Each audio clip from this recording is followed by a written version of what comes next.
Mark సువార్త 14వ అధ్యాయంలోని ఆ భాగం మనం దగ్గర పెట్టుకుందాం. మార్కు సువార్త 14వ అధ్యాయం 32వ వచనం నుంచి 40వ వచనం వరకు ఉన్నటువంటి భాగాన్ని మనం చూడబోతూ ఉన్నాం. ఈ భాగానికి మనం ప్రభు ప్రార్థన అని పేరు పెట్టుకుందాం. ప్రభు ప్రార్థన. ఈ భాగంలో నుంచి ఒక 5 విషయాల్ని మనం చూడబోతున్నాం. చిన్న ప్రార్థన చేసుకుని మరి దేవుడు మనతో మాట్లాడాలని దేవునికి సహాయాన్ని కోరుకుందాం. పరిశుద్ధులైన తండ్రి, ప్రేమ కలిగిన మా యేసు ప్రభువా, ప్రియులతో కలిసి మీ యొక్క లేఖనాలను ధ్యానిస్తూ ఉంటుండగా ప్రార్థన సమయానికి ఆయన మీ యొక్క ప్రార్థనను మేము ధ్యానించాలని ఇష్టపడుతూ ఉన్నాం. మీరు ఆ యొక్క భాగాన్ని మాకు వివరింపచేయమని, ఈ దినం ప్రార్థించడానికి కావలసినటువంటి మీ ఆత్మ నడిపింపు కొరకై మీ లేఖనాల ద్వారా మమ్మల్ని పురుకొల్పమని, వచ్చిన మా ప్రియులను మీ కృపకలాస్తాలకు అప్పగించుకుంటూ నిలబడినటువంటి నన్నును మరుగు చేయండి, బలహీనులను బలపరిచి మీరు మహిమ పొందమని యేసు ప్రభు నామంలో ప్రార్థన చేస్తున్నాం పరమ తండ్రి, ఆమేన్.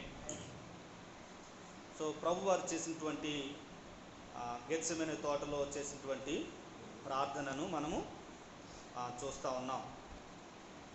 ప్రభు సిలువకు వెళ్ళబోయే ముందు చేసినటువంటి ప్రార్థన మనం లూకాసు వార్తలో కూడా చూసినట్లయితే, మార్కు సువార్తలోను లూకాసు వార్తలోను పలుమార్లు మనకు కనబడుతుంది ప్రభు చేసినటువంటి ప్రార్థన, ప్రభు యొక్క ప్రార్థన. ఆయన ఒంటరిగా ఉండి ప్రార్థించినట్లుగాను మనం చూస్తాం. అలాగే శిష్యులతో కూడా కలిసి ప్రార్థించినట్లుగా మనము చూస్తూ ఉంటాం. సువార్తల్లో మరి ఆ పరిచర్య కాలంలో మనం గమనిస్తే ప్రభువు పరిచర్యకు ఎంతటి ప్రాధాన్యతనిస్తూ వచ్చారో, అదే సమయంలో ప్రార్థనకు కూడా అంతే ప్రాధాన్యతను ఇచ్చినట్లుగా మనం గమనించవచ్చు. ఎందుకంటే ఆయన వేకునే లేచి అన్నటువంటి మాటలు మార్కు సువార్తలోనే చూడండి. కొంచెం వెనక్కి వస్తే మొదటి అధ్యాయంలో 35వ వచనం అనుకుంటా,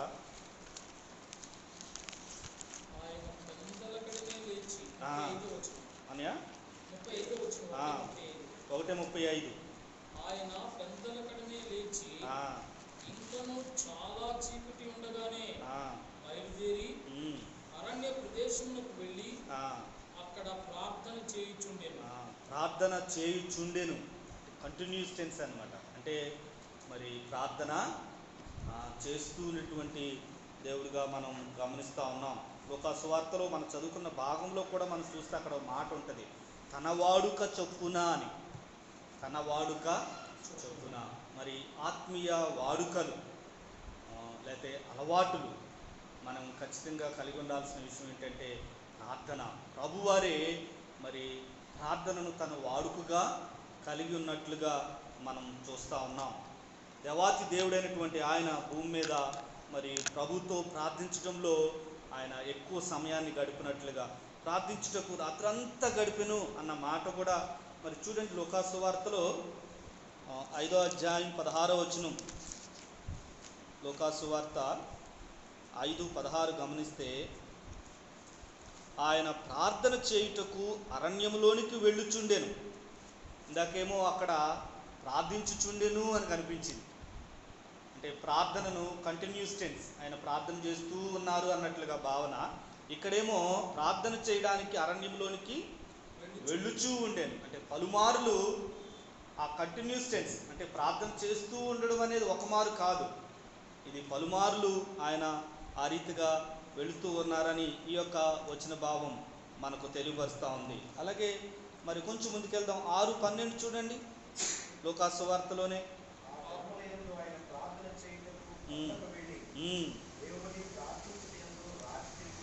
దేవుని ప్రార్థించుటయందు రాత్రి గడిపాను. పిల్లరా, మరి ప్రభు నమ్ముకున్న కొత్తలో నేను కూడా రాత్రంతా దేవునితో గడపాలి అని నిర్ణయించుకునేవాడిని. సో ఈ మాటలు చదువుతూ ఉన్నప్పుడు బైబిల్ దగ్గర పెట్టుకుని ఎలాగైనా దేవునితో ఈ రాత్రి వ్యక్తిగతంగా ప్రభుతో స్పెండ్ చేయాలి అని ఉంటూ ఉండేవాడిని. అలాగే చూడండి 9వ అధ్యాయం 18వ వచనం లూకాసు వార్తలోనే.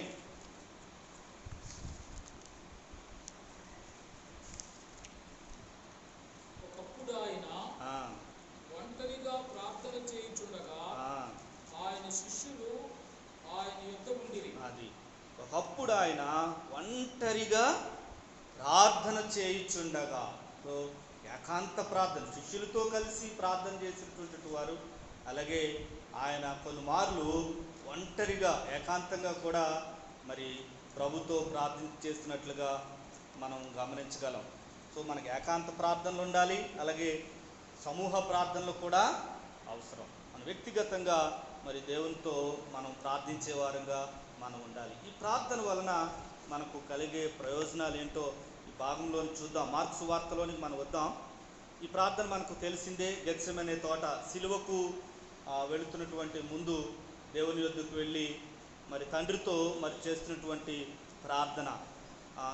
మార్కు సువార్త 14వ అధ్యాయం 32 నుంచి చూస్తే, వారు గెత్సెమనే అనబడిన చోటునకు వచ్చినప్పుడు ఆయన, నేను ప్రార్థన చేసి వచ్చే వరకు మీరు ఇక్కడ కూర్చుండుడని తన శిష్యులతో చెప్పి, పేతురును యాకోబును యోహానును వెంటబెట్టుకుని పోయి మిగుల విభ్రాంతి నొందుటకును చింతాక్రాంతుడినగుటను ఆరంభించాను.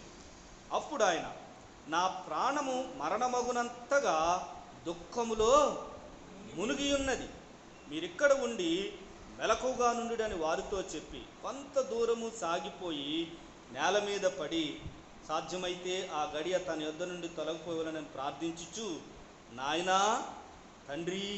అది సో ప్రార్థనలో మొట్టమొదట మరి ఆయన ప్రభువారు మాట్లాడుతున్న మాట ఏంటంటే నాయనా తండ్రి. సో ప్రార్థన అనేది ఏంటంటే దేవునితో సహవాసం. ఇది మొట్టమొదటి మాట మనం గుర్తుపెట్టుకోవాలి. సో మనం ప్రార్థన చేస్తున్నాము అని అంటే మన గమనం కలిగి ఉండాల్సింది ఏంటంటే దేవునితో సహవాసం చేస్తూ ఉన్నాం. దేవునితో సహవాసం, దేవునితో సంభాషణే. ఆ దేవునితో సంభాషణ ఏంటంటే ఈ ప్రార్థనలో జరిగే ఆ సంభాషణ ఆ దేవునితో మనకి సహవాసం ఏర్పడుతూ ఉంది, సంబంధాన్ని తెలియపరుస్తూ ఉంది. ఎంత చక్కటి మరి మాటలో చూడండి, నాయనా తండ్రి. సో దేవునికి దేవుణ్ణి తండ్రి అని సంబోధించేది లేదండి. మన గుడ్ ఫ్రైడే రోజున తెలుసుకున్నాం, ఏ మతంలో కూడా దేవుణ్ణి తండ్రి అని సంబోధిస్తారా? సంబోధించినట్టు చూసామా? కానీ ఇంత ఆధిక్యత. మరి మనం దేవుణ్ణి ఏమని పిలుస్తున్నాం? తండ్రి అని పిలుస్తున్నాం. అంటే తమ జీవితం సంబంధం తెలియజేస్తుంది దేవుడికి. ఆయన తండ్రి అయితే మన కుమారుడు కుమార్తె. కాబట్టి ఇందులో మాత్రమే దేవుడిని తండ్రి. దేవుడు అంటే చాలా దూరంగా ఉంటుంది, తండ్రి అంటే ఎలా ఉంటుంది? చాలా దగ్గర సంబంధం తెలియజేస్తుంది. నిజంగా మరి ఆ మాటను తలపోసుకుంటున్నప్పుడు కూడా చాలా సంతోషం కలుగుతుంది, ఆయన మనకు తండ్రిగా ఉండడం. నేను ఆ మొదటి నుంచి ఆ భాగాన్ని ఎందుకు చదివించానంటే గమనిస్తే నిజంగా ప్రభు యొక్క ప్రాణం చాలా దుఃఖంలో ఉంది, చాలా దుఃఖంలో ఉంది. శిష్యులు ఆయనతోనే ఉన్నారు. సో వారితో మరి సాన్నిహిత్యం కలిగినటువంటి మరొక ముగ్గురితో కొంత దూరం వెళ్ళారు. అసలు వారందరితో కలిసి ప్రార్థనా స్థలానికి వెళ్ళినట్లుగా చూస్తున్నాం. అక్కడ తొమ్మండిగిరిని విడిచిపెట్టి ముగ్గురితో కొంచెం దూరం వెళ్ళి తన యొక్క దుఃఖాన్ని వెళ్ళబుచ్చారు. నాకు చాలా దుఃఖంగా ఉంది. కానీ వారిని కూడా అక్కడ విడిచిపెట్టి ఎవరి దగ్గరికి వెళ్ళారు? తండ్రి దగ్గరికి వెళ్ళారు. వెళ్ళారా? నిజమే, సహవాసం అవసరం. సహవాసంతో మరి తోటి విశ్వాసులతో మన యొక్క దుఃఖాన్ని పంచుకుంటాం. అయితే అంతిమంగా మనకి నెమ్మది దొరికేది, సమాధానం దొరికేది ఎక్కడ అంటే ఆయన యొక్క పాదాల దగ్గరే. సో ఇంకొంత దూరం. సో శిష్యులు 9 మంది, అక్కడి నుంచి 3, అక్కడి నుంచి ప్రభు పాదాల దగ్గరికి, తండ్రి దగ్గరికి యేసు ప్రభు వారు వెళ్ళినట్లుగా మనం చూస్తూ ఉన్నాం. అక్కడికి వెళ్ళి పలికినటువంటి మాట ఏంటంటే నాయనా తండ్రి. ఈ మాటను ప్రియులరా మరి అన్నయ్య కూడా చెప్పినట్లుగా గమనిస్తే దేవుడు మనకు తండ్రిగా ఉండడం మనం ఎవరికి మొరపెడుతున్నాం? తండ్రికి మొరపెడతా ఉన్నాం, తండ్రికి వినిపించుకుంటూ ఉన్నాం, తండ్రితో మాట్లాడుతూ ఉన్నాం. మరి ఈ మాటలు ఎంతగా మన హృదయంలోనికి వస్తూ ఉంటాయో మనం అంత కాన్ఫిడెంట్గా ప్రార్థన చేయగలుగుతాం, అంత మరి ధైర్యంగా కూడా మన వ్యక్తిగత జీవితంలో జీవించగలుగుతాం.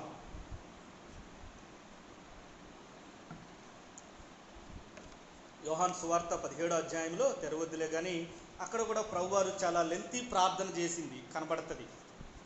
ఎక్కువ సుదీర్ఘమైన ప్రార్థన ఎక్కడైనా లిఖించబడి ఉందంటే ప్రభువారు చేసిన ప్రార్థన యోహాను సువార్త 17వ అధ్యాయంలోనే. అక్కడ కూడా నేను సుమారు లెక్క పెడితే 6 మార్లు ఆయన చేసినటువంటి ప్రార్థనలో ఆయన ఏ రీతిగా సంబోధిస్తూ ఉన్నారంటే తండ్రి అని, తర్వాత ఉంటుంది పరిశుద్ధుడు అయిన తండ్రి అంటారు, మధ్యలో నీతిమంతుడు అయిన తండ్రి అని. సో దేవుణ్ణి మరి ఆయన తండ్రిగా సంబోధించడం మనకి ఏం తెలియజేస్తూ ఉందంటే ఆయనతో ఉన్న మన యొక్క సహవాసం. అంతేకాదు అవర్ డీపెస్ట్ ఆ యొక్క దుఃఖం మన శిష్యులకి అర్థం కాలేదు ఆ విషయం. ప్రభు చెప్తా ఉన్నారు, నా ప్రాణం మరణమగునంతగా దుఃఖంలో ఉంది. మత్తయి సువార్తలో కానీ లూకా సువార్తలో కానీ ఆ మాటలు గమనిస్తే ప్రభు యొక్క అంతరంగం ఎంత దుఃఖంతో నలిగిపోతూ ఉందో మనకు అర్థమవుతుంది. అలాంటి సమయంలో మనం ఏం చేయాలని తెలియపరుస్తూ ఉంది, ప్రార్థన చేయడం. ఆ అంతరంగంలో ఆ మరణకరమైనటువంటి దుఃఖం. కొన్ని మార్లు ప్రియులారా మన దుఃఖాన్ని ఇతరులకి వెళ్ళబుచ్చుకోలేం, చెప్పుకోలేం, చెప్పినా అర్థం కాదు. సో ఆంతరికంగా ఉన్న ఆ ముగ్గురికే అర్థం కాలేదు. కానీ మరి ఆ యొక్క దుఃఖాన్ని అంతటిని ఎరిగినటువంటి దేవుని పాదాల యొద్దకు వెళ్ళి ఆయన మొట్టమొదటిగా పలుకుతున్న ఆ ప్రార్థనలు ఏంటంటే నాయనా తండ్రి. దేవుని యొక్క మరి సహవాసం, దేవునితో సహవాసం. మీరు ఎప్పుడైనా గమనించండి, నేను ప్రార్థన చేయడానికి వెళుతున్నాను అని అంటే, ఈ ప్రార్థన సమయానికి కేటాయిస్తున్నానంటే అదేంటంటే దేవునితో సహవాసం చేస్తున్నాను అన్న సత్యాన్ని మనం గమనించాలి. సాధారణంగా మనకి ప్రార్థన అంటే దేవుని చేదో పొందుకోవడానికి, దేవుని గోజాడడానికి అన్నటువంటి అవగాహన ఒకవైపు, నాణానికి మరోవైపు ఏంటంటే ప్రార్థన అనేది దేవునితో సహవాసం. ఆ ప్రార్థన మన దేవునితో ఉన్నటువంటి మన సంబంధాన్ని కూడా తెలియపరుస్తుంది. రెండవది చూడండి, ఆ మార్కు సువార్తలోనే ప్రభు పలికినటువంటి మాట నాయనా తండ్రి అని చెప్తూ ఏమంటా ఉన్నారు, నీకు సమస్తము సాధ్యము. అది నీకు సమస్తము సాధ్యము. రెండవది దేవుని ఎడల విశ్వాసం. నీకు సమస్తము సాధ్యము అని ప్రభు చెప్తా ఉన్నారు. పిల్లరా, మన దేవుడు శక్తిమంతుడు. అప్పుడే మనం ధైర్యంగా ప్రార్థించగలం. ఎవరికి ప్రార్థన చేస్తాం, ఎవరికి మొరపెడతాం, ఎవరి నుంచి అయితే మనకు సహాయం అందుతుందని మనం నమ్మగలుగుతామో వారికి మనము ప్రార్థన చేస్తాం. నమ్మకపోతే మనము ప్రార్థన చేయలేము. పిల్లరా, మరి ప్రభువారు ఏమని చెప్తా ఉన్నారు చూడండి. ఆయన దగ్గరికి వెళ్ళి ప్రార్థన చేస్తూ నీకు సమస్తము సాధ్యము, సమస్తాన్ని సాధ్యపరచగలిగినటువంటి దేవునితో సంభాషణ జరుగుతూ ఉంది. సమస్తాన్ని చేయగలిగినటువంటి దేవునితో మరి మాట్లాడుకుంటున్నానటువంటి గమనం ఇది. ప్రియులరా, రెండవ మాట ఏంటంటే దేవుని ఎడల విశ్వాసం. మన ప్రార్థన మన యొక్క విశ్వాసాన్ని పెంపొందించేదిగా ఉండాలి, లేక మన యొక్క విశ్వాసాన్ని తెలియపరిచేదిగా ఉండాలి. చూడండి, మత్తయి సువార్త 6వ అధ్యాయంలో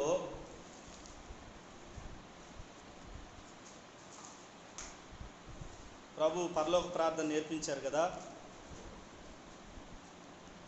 7వ వచనం చూడండి, 6:7. మరియు మీరు ప్రార్థన చేయనప్పుడు అన్యజనుల వలె వ్యర్థమైన మాటలు వచింపవద్దు, విస్తరించి మాట్లాడటం వలన తమ మనవి వినబడినని వారు తలంచుచున్నారు. మీరు వారి వలె ఉండకుడి. ఆ మాటలో 7వ వచనంలో మనం గమనిస్తే వ్యర్థమైన మాటలు వచింపవద్దు, రెండోది విస్తరించి మాట్లాడొద్దు, మూడోది ఏంటంటే వినబడవలనని మాట్లాడవద్దు. సో గట్టిగా అరుస్తారంటే దాని అర్థం ఏంటి? ఆయనకి వినబడాలన్న భావన. గట్టిగా అరవకపోతే వినబడదా? ఏలియా కొంచెం ఎగతాళి చేస్తారు కదా ఆ కర్మేలు పర్వతం మీద. ఒకవేళ ఆయన పండుకుని ఉన్నాడేమో, వాళ్ళ దేవుడి గురించి పండుకుని ఉన్నాడేమో, వాళ్ళకి గట్టిగా అరవండి అని. కానీ అది కాదు. కానీ ఏలియా ఎంత ప్రార్థన చేశారు? చాలా చిన్న ప్రార్థన, చాలా చిన్న ప్రార్థన. ప్రియులారా, వారి వలె మీరు ఉండకుడి. ఎలాగా ఉండొద్దు అని అంటున్నారంటే, వ్యర్థమైన మాటలు వచింపవద్దు, విస్తరించి మాట్లాడవద్దు, ఆయనకి వినబడాలనేటువంటి రీతిలో మాట్లాడొద్దు. చాలా మార్లు మరి వాళ్ళకి నేను చెప్పుకుంటేనే కానీ తెలియదేమో అని. తర్వాత మాట కూడా చూడండి, ఆ వచనంలో మత్తయి సువార్త,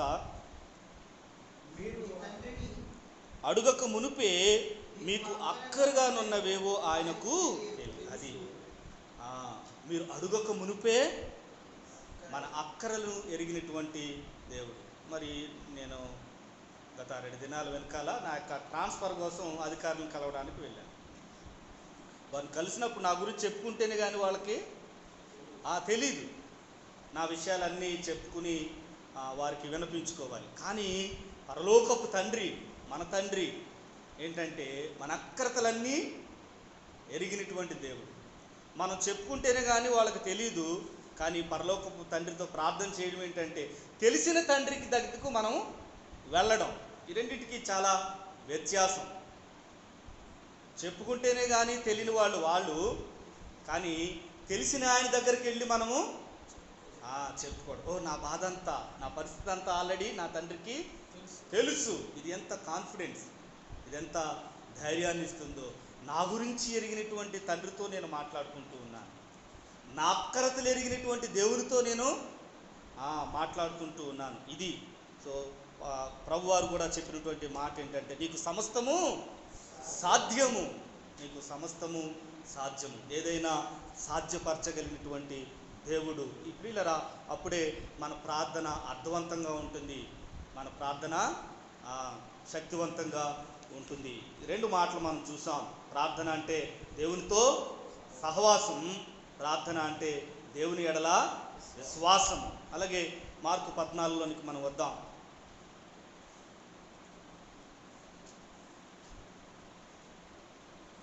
నాయన తండ్రి 36, నీకు సమస్తము సాధ్యము, ఈ గిన్నె నా యొద్ద నుండి తొలగించు, అయినను నా ఇష్ట ప్రకారము కాదు, నీ చిత్త ప్రకారమే కానిమ్ము అనేది.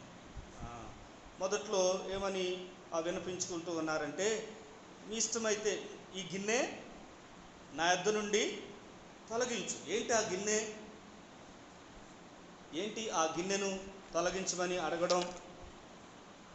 వీళ్ళరా, మరణానికి భయపడి కాదు. ప్రభువు వచ్చిందే మరణించడానికి. తన యొక్క బోధలో కూడా నేను మీ కొరకై ప్రాణం పెట్టబోతున్నానని ధైర్యంగా చెప్పినటువంటి సందర్భాలు ఉంటాయి. మార్కు సువార్త 10:45లో కానీ నేను ప్రాణం పెట్టడానికే వచ్చి ఉన్నాను. కానీ మరి ఎందుకు ఆయన అంత దుఃఖాన్ని కలుగు చేసిన విషయం? నీ చిత్తమైతే ఈ గిన్నె తొలగించు అని మత్తయిలో ఉంటుంది అనుకుంటా. ఆ గిన్నెలోనిది త్రాగడం నీ చిత్తమైతే నేను ఎలాగో త్రాగుతానన్నటువంటి భావంతో అన్న మాటలను కూడా మనం ఏంటంటే ప్రియులరా, మానవాళి యొక్క పాపమంతా ఆయన భుజం మీద మోపబడడం, పరిశుద్ధుడైనటువంటి ఆయన పాపముగా చేయబడడం, అది ఆయన భరించరానిటువంటి సంఘటన.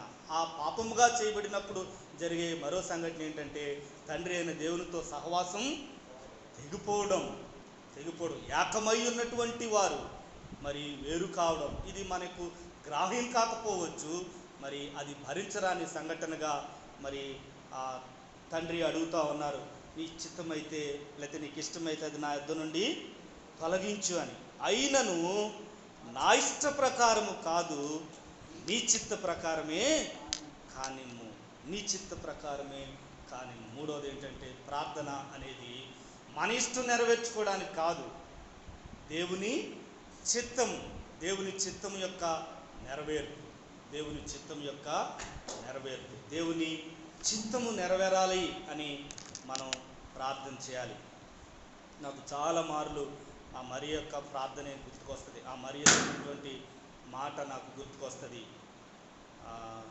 లూకా సువార్తలో ఆ మాటను మనం చూడొచ్చు. లూకా సువార్త 1వ అధ్యాయంలో 1:38, అందుకు మరియా, ఇదిగో ప్రభు దాసురాలును, నీ మాట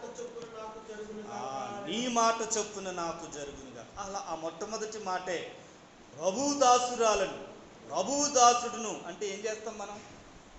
నేను నీ దాసుడినయ్యా, నేను నీ దాసురాల్ని అని అన్నామంటే నువ్వేం చెప్తే ఇంకదే.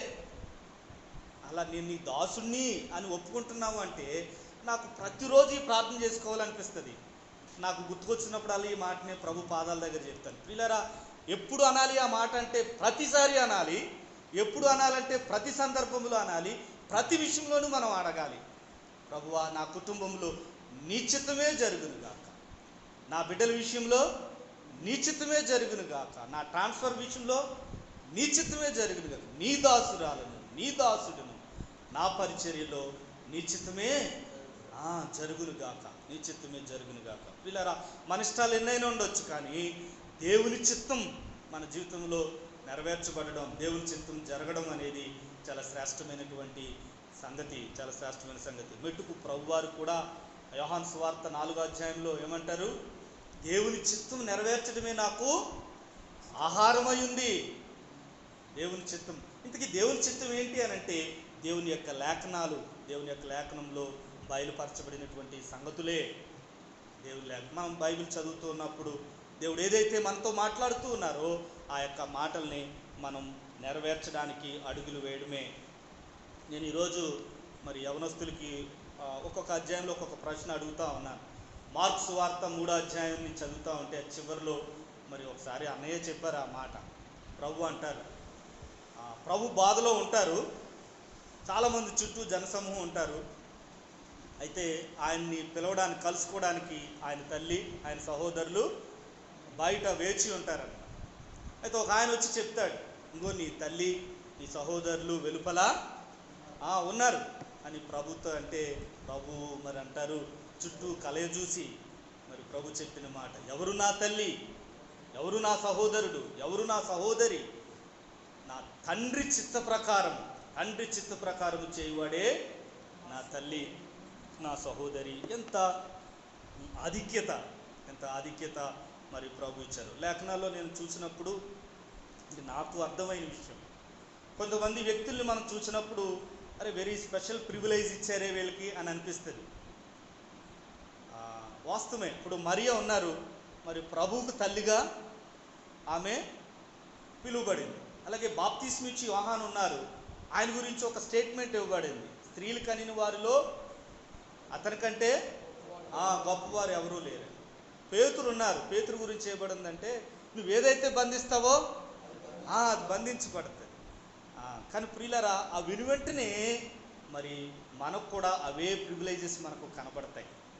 మరియా ప్రభు తల్లిగా పిలువబడింది, కానీ ఇక్కడ ప్రభు ఏం చెప్తా ఉన్నారంటే నా చిత్త ప్రకారం చేయువాడు నా తల్లిగా, నా తండ్రిగా, లేకపోతే నా సహోదరుడిగా మరి పిలువబడతారు. ఆ ఆధిక్యత పొందుకోవడానికి అందరికీ అదే అవకాశం ఇవ్వబడింది. బాప్తిస్మిచ్చి యోహాను దగ్గర ఏమైతే మాట అయితే చెప్పబడిందో తను వెనుమంటనే ఏముంటుందంటే, పరలోక రాజ్యములో మిక్కిలి అల్పుడైన వాడంట, మిక్కిలి అల్పుడైన వాడు సైతము గొప్పవాడు అనబడతాడు, ఆయనకంటే గొప్పవాడు అనబడతాడు అన్నటువంటి మాటను నిజంగా మరి ఎందుకో ఆ ప్రభు మనసు ఆ మాటల దగ్గర మరి చూస్తే నాకు అనిపిస్తుంది, ఏ ఒక్కరినో ఎక్కువగా ఎగ్జాల్ చేసేటువంటి దేవుడు కాదు, అందరికీ సమానమైనటువంటి ఆధిక్యతలను అనుగ్రహించేటువంటి దేవుడు అని. సో మనం ఏ పాయింట్ దగ్గర ఆగాం? దేవుని చిత్తము, దేవుని చిత్తం, దేవుని చిత్తం. చాలా మార్లు ప్రియులరా, ప్రార్థన పరిస్థితులు మారుస్తుంది అంటారు. వాస్తవమే, పరిస్థితుల్ని మారుస్తుంది. అయితే అంతకంటే ముందుగా మనల్ని మారుస్తుంది.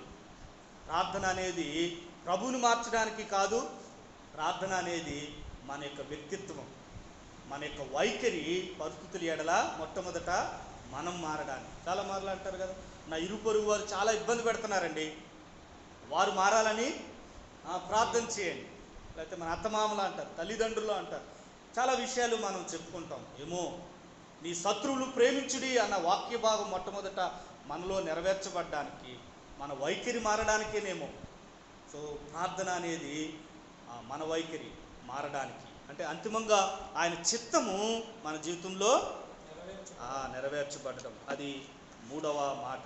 4వది చూద్దాం, లూకా సువార్తలోనికి వద్దాం. ఒక మారు లూకా సువార్త 22వ అధ్యాయం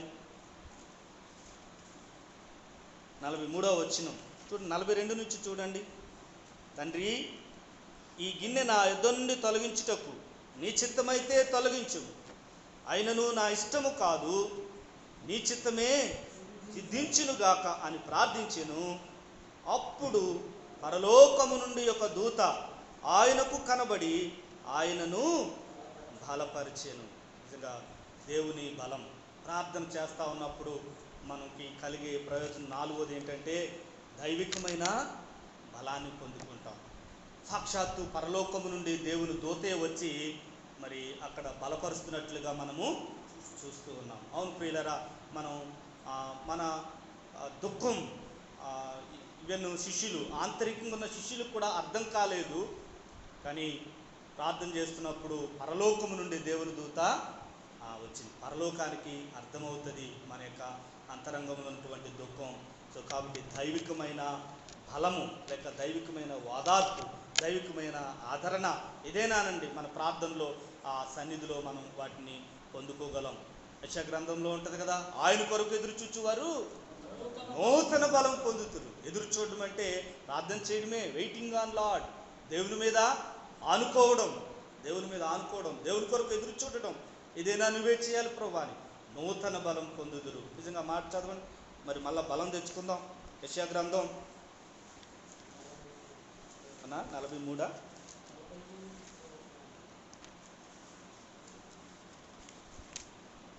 40వ అధ్యాయం 31వ వచనం.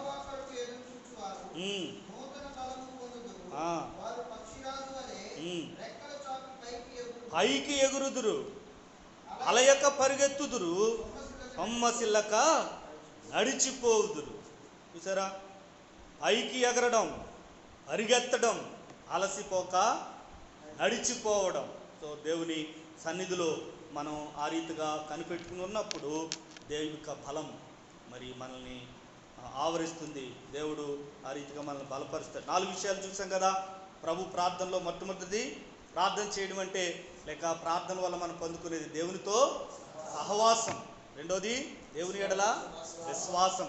మూడవది దేవుని చిత్తం, దేవుని చిత్తానికి మనం అప్పగించుకుంటాం, దేవుని చిత్తం యొక్క నెరవేర్పు. నాలుగవది దేవుని బలము. నాలుగవది చివరిది 5వ మాటను చెప్పి నేను ముగిస్తాను. లూకా సువార్తలోని ఆ మాటను చూద్దాం.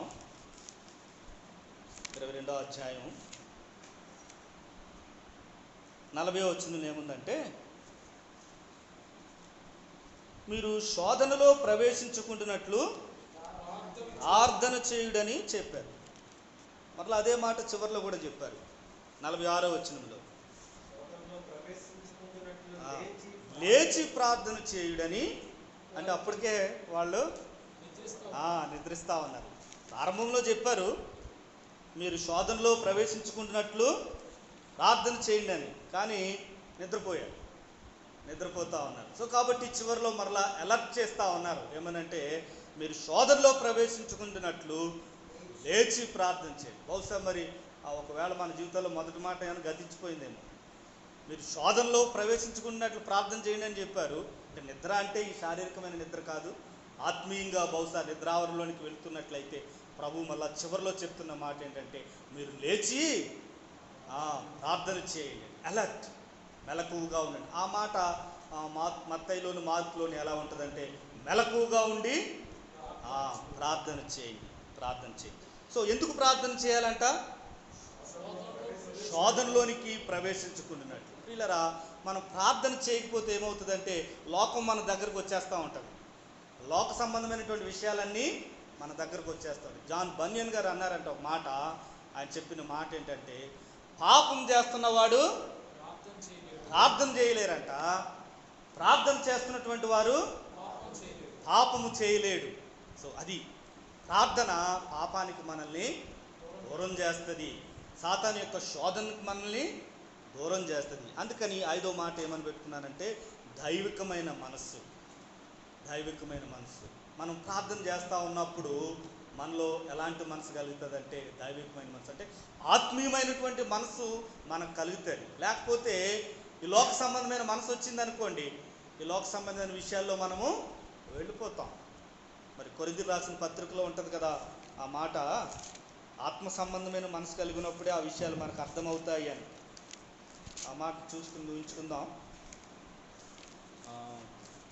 కొరింథీ మొదటి పత్రిక 3వ అధ్యాయం అనుకుంటా, అనే 2వ అధ్యాయంలోనా? 2వ అధ్యాయంలో, అవునండి. 14వ వచనం, ప్రకృతి సంబంధి అయిన మనుషుడు దేవుని ఆత్మ విషయములను అంగీకరింపడు, అవి అతనికి వెర్రితనముగా ఉన్నవి, అవి ఆత్మానుభవం చేతనే వివేచింపదగును గనుక అతడు వాటిని గ్రహింపజాలు. చూసారా, ఆత్మ సంబంధమైన మనసు లేకపోతే మరి చాలామందికి మనం చూస్తే అలా వెర్రోళ్ళగా చూస్తారు. మరి మనల్ని, మన మాటలు, మన సమయాన్ని హెచ్చించడం, వాళ్ళకి మనం చూస్తే చాలా వెర్రివాళ్ళలాగా అనిపిస్తుంది. మరి లేఖనమే చెప్తా ఉంది, ఈ ఆత్మ సంబంధమైన మనసు మనం కలిగి ఉన్నప్పుడు మరి ఆ యొక్క వివేచన, దైవికమైనటువంటి విషయాలు మనకు వివేచన కలుగుతుంది. సో ప్రభు ప్రార్థనలో మనం 5 విషయాలు మనం చూసాం. సో ప్రార్థన చేయడం అంటే దేవునితో సహవాసం, ప్రార్థన అంటే దేవుని యొక్క విశ్వాసాన్ని తెలియపరుస్తుంది. 3వది ప్రార్థన అంటే దేవుని చిత్తానికి అప్పగించుకోవడం. 4వది ప్రార్థన అంటే దైవికమైన బలాన్ని మనము పొందుకోవడం. 5వది ప్రార్థన అంటే దైవికమైన మనస్సును మనం కలిగి ఉంటాం. అలాంటి కృప దేవుడు మనకందరికీ అనుగ్రహించును గాక.